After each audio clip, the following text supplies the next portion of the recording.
Hey y'all, welcome back. I'm Shayna Cersei and I'm so excited to paint with you today. As always, we are going to be doing another watercolor journal page, and as you can see here, I've actually taped off my page and I'm only going to use half of my journal page. So this is something for those of you who are just beginning or like to paint smaller as you're kind of tiptoeing your way into the wonderful world of watercolor.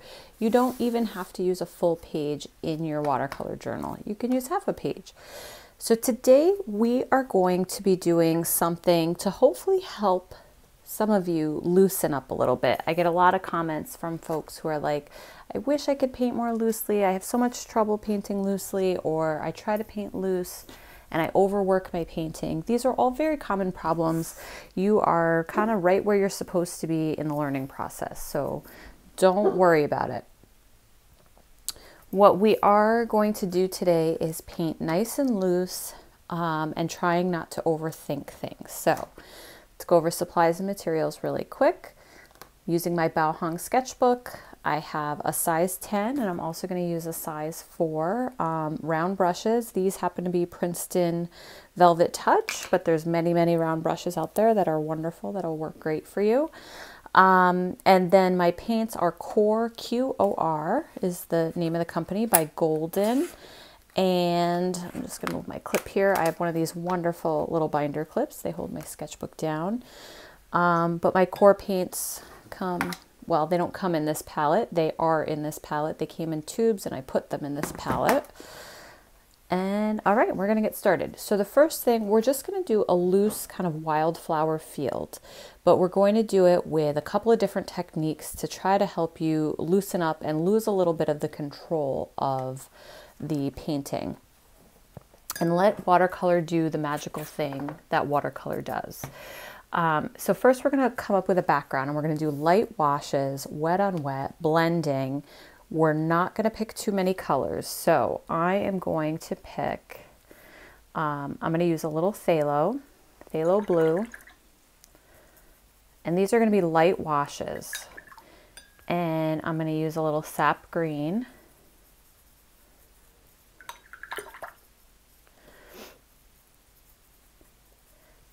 and let's see, what other color am I going to use? I think I'm going to use Quinacridone Magenta, but I'm going to be mixing it with the Phthalo to get a purple color. So I'll be using Phthalo and Quinacridone to make purples, and also using just some of the, so these are actually going to be my flower colors, this purple and pink color combination, and you'll see when we get to that step. Let me just scooch things into frame a little bit more. There we go. So you'll see when we get to that step of adding the flowers how, because watercolors are transparent, when you layer one over the other, you always have to account for what's going on layer 1, because it will interact with layer 2. You're not just going to be covering it up with whatever you're using on layer 2, like you can with other paint mediums. So if you're painting in acrylic and you put down blue, oops. If you're painting in acrylic and you put down blue, you can color that blue up with a white, you can color that blue up with a yellow, a black, and it doesn't necessarily have to, they don't have to interact with each other. It'll just be gone. It'll be covered up. So just to keep that in mind. All right, for our background, we are going to do wet on wet, and we're going to do that by wetting most of the background, okay? So I am kind of splotching it all around. I'm going to flick some spots so it's even wetter and a little puddly in some areas, but I'm not going to make sure it's an even wash or dampness, because I want this to be kind of loose and free flowing. So let's start with Phthalo. I'm going to make a nice watery mix, nice and light, and I'm just going to start to apply that. I want this to be lightest at the top, and it can be a little bit darker at the bottom. I'm going to flick some color on there. Now time for green.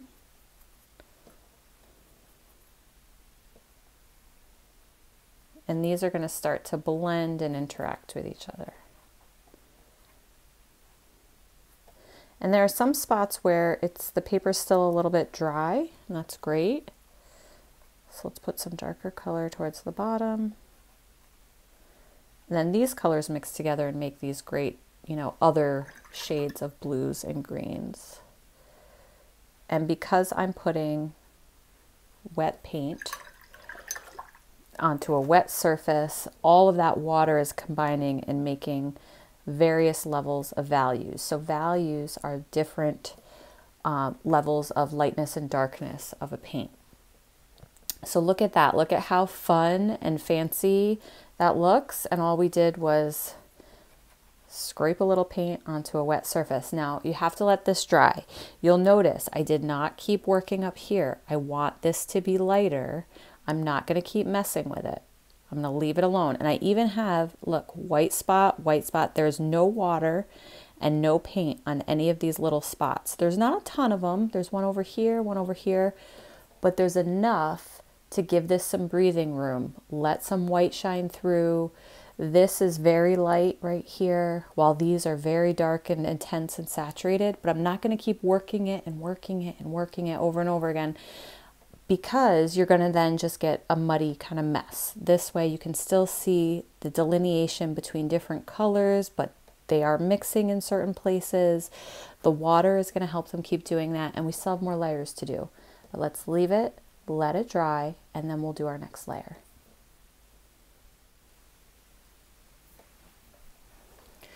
Okay, we're back. Everything is dry. Look how beautiful these transitions are.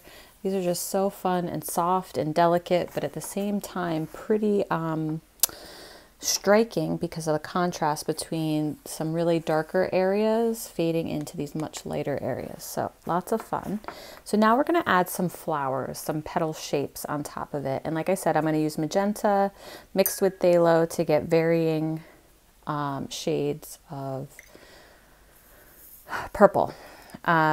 So when we use magenta on top of blue, so let's just do, we're going to do these little tiny petal shapes. So automatically by just putting the magenta on top of the blue here, you're going to get purple. Okay, so depending on how much or little you put, so you can have lighter, so that's a very light one, that's a much darker one. And I'm going to do a few of these all about, but trying to keep them pretty transparent. So just these tiny little petal shapes. I'm going to do a couple of petals, but then I'm going to let it dry. And I'm going to paint some other petals on top in these clusters. You'll see what I mean. So we're going to do like 1s and 2s and 3s.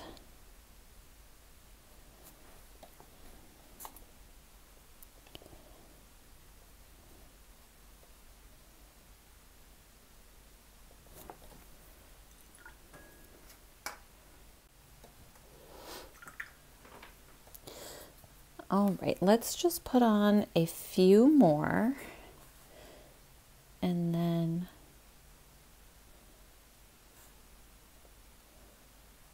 while those dry, do one down here.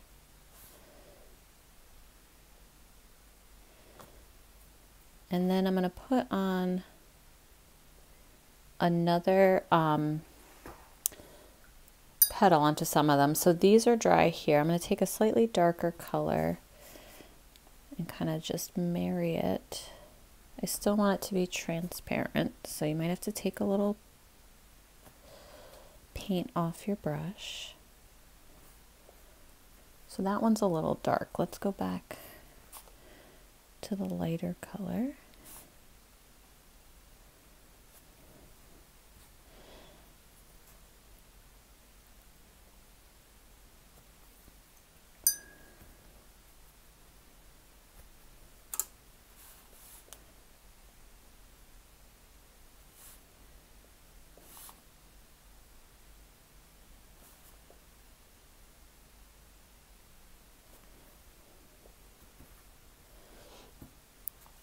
This one, I'm just going to pull some color out.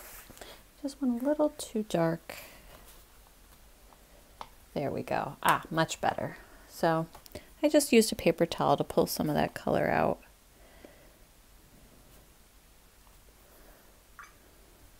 And now I'm going to take some green and I'm going to use the tip of my brush. So I'm using sap green, nice and dark.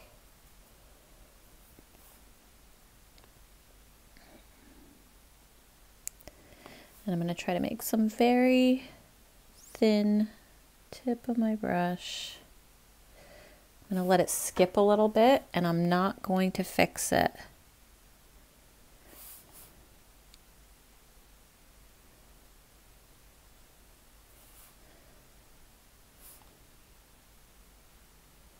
And if you need to use a thinner brush, you can. I'm going to add a few little leaves on. Let's see, I'm going to bring this one all the way down here.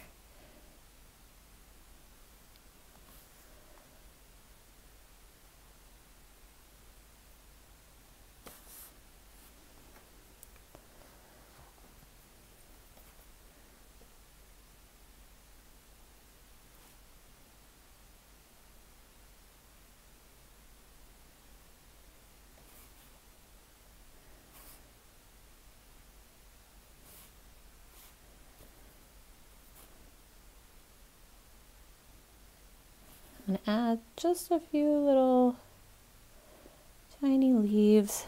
All right, so now we got some fun stuff going on here. Let's add a little bit of splatter. Okay, I'm gonna splatter some stuff. This is gonna drive some people crazy. This is gonna make other people feel great. I'm just taking my pink and my purple, loosening it up, getting some splatter on the other page. I'm even going to put in some I think like little round baubles in this color.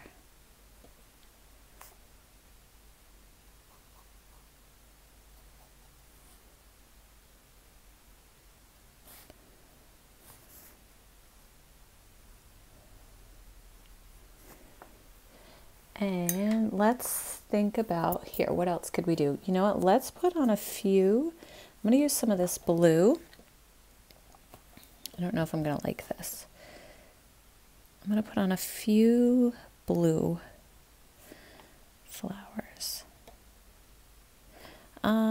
Actually, let's go a little bit more purpley blue. There we go. Yeah, that looks good, I think. What do you guys think?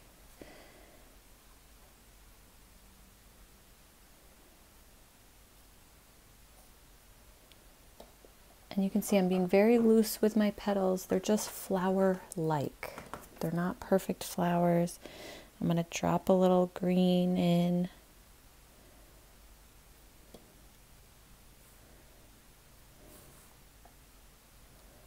And then this gives it this nice glowing kind of ethereal look. It's fun, right?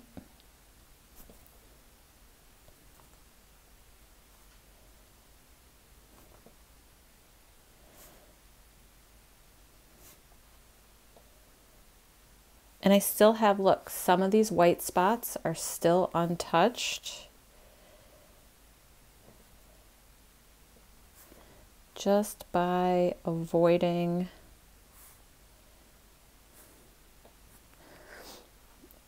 those spaces. Let's do a little phthalo in green to make a really dark green here. And I'm going to do just a few more little spots on the bottom here.